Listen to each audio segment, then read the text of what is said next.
on that self-image.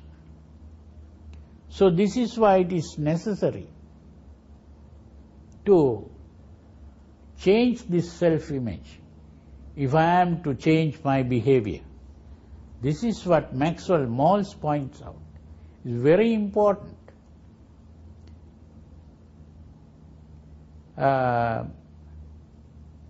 Maxwell Maltz's story is long. I'll try to put it in very short. He found that when he operated on women to beautify their face, he found that when the face is changed, the personality of that person changes. The character changes. Because that person, so he didn't understand why. So he started experimenting in various ways. Like he once also found that there were some women, even after the operation, they didn't change. So he spoke to these people and said, "Why do you think you are good looking?" He found that they didn't believe that they are good looking. So he began to speak to them and convince them that they are good looking now. And once they were convinced, the personality changed. So this shows that it was that self-image that was responsible for this. So he wanted to test it further. So one day, when a woman came to get the operation done, he said, "You don't need an operation. You look very beautiful. You don't have to change your face." And the moment that was done, and when she became convinced, the personality changed automatically. So all this proved that this personality, the self-image, is very important in this. And the self-image is important in change. And the Buddha really realized this. This is why the Buddha spoke of a thing called Sakkaya Ditthi. Sakkaya Ditthi is, we can translate that as a self-image. Sakkaya means one's own body.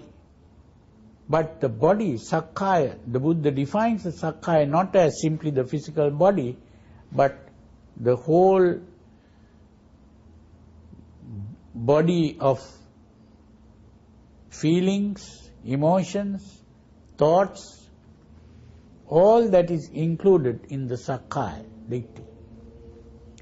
And in other words, your whole personality, what you call yourself, that whole personality has to change. No. And then that whole personality, when changed, the person changes. So you have to remove your Sakkaya Ditthi. And also,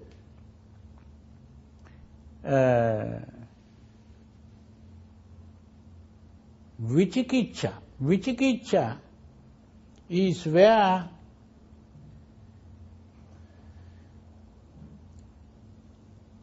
you think you should be like this, but you are this. You see, you have two ways of thinking. I should live like this, but I am living like this. These are two things. And there is also what is called Sila Paramasa.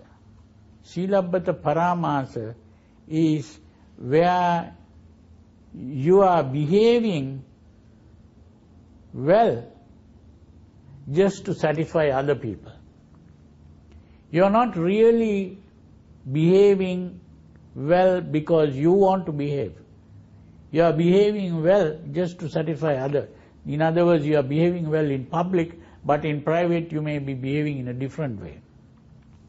So that is the Sila Paramasa.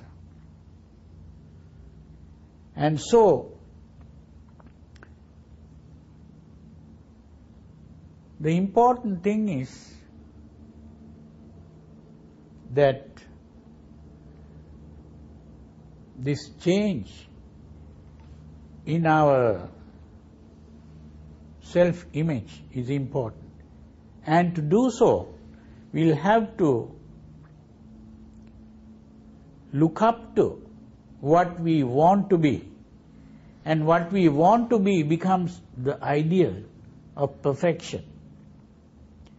And what we want to be, the Buddhist sees as the Buddha.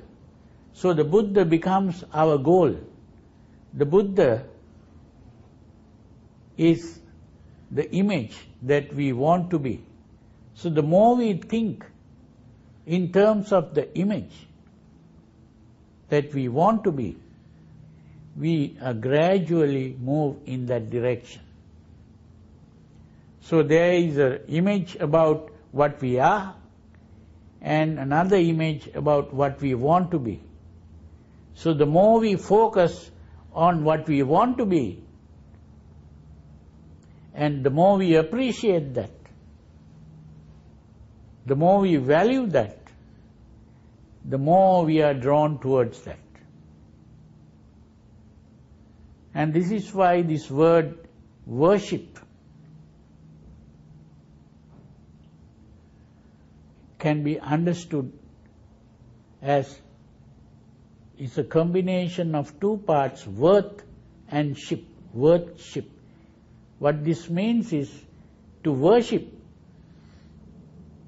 is to regard something as of great value, that it is of great worth. To regard something as of great worth is to worship. So, to worship the Buddha is to value the Buddha or the state of perfection. This is why when a Buddhist bows to the Buddha or prostrates before the Buddha or offers gifts to the Buddha, all that is a way of